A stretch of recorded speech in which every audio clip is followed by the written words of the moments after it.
Hey everybody, welcome back. I'm here with Eric Johnson at Wild Heaven Brewery. Cheers, now, they have a really something special here. Now, they put out a new beer, what, almost every week? Every week. Sometimes we put out as many as 2 or 3 beers a week, so about 70 beers a year. About 70 beers a year. How many beers did you say that you had on tap?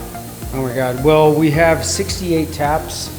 I would not say they all have unique beers on them, but if you come to Wild Heaven and you don't find something you love, that's on you. That's on you. Then you just don't like beer. That's the problem. But that's fine too. That's fine too. That's fine too. That's fine too. So, but today they've got something really special that you've been working on for a while. Right. We started, Josh Franks, my head brewer, and I started researching Orval.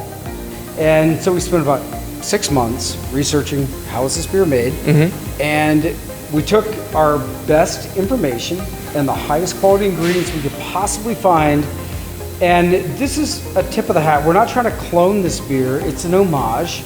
And so we wanted to get into the ballpark. And this was also a beer where I told my partner and all of our sales guys, like, if we don't get close enough to where we feel proud of this, we're going to dump this beer. Mm-hmm.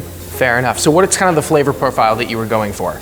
Well, I want like the big Belgian esters. Mm-hmm. So I want those tropical notes, spicy phenols.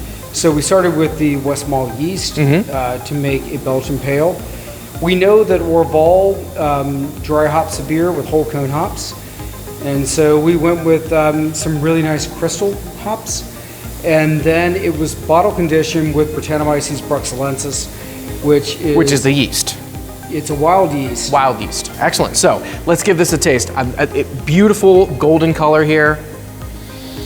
Right on the nose, you're getting some yeastiness, some toast, some really bright flavors of some of the pineapple that you were talking about before.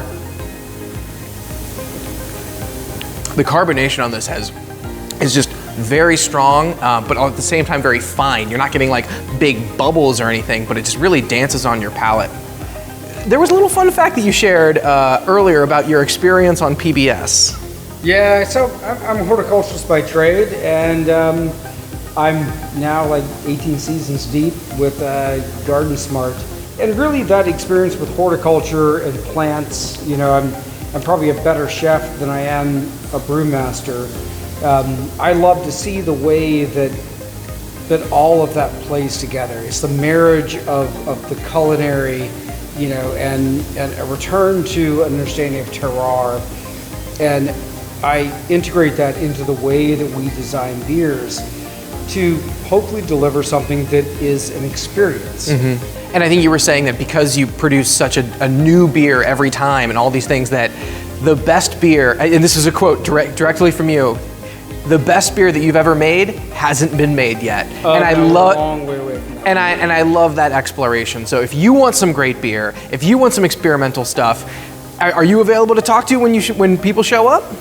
I'm here most days. He's here most days. No. So if you want a horticulturist with a great background and a lot of great stories, you got to come to Wild Heaven. Thank you so much for this. All right. Like, follow, subscribe, and we will see you next time.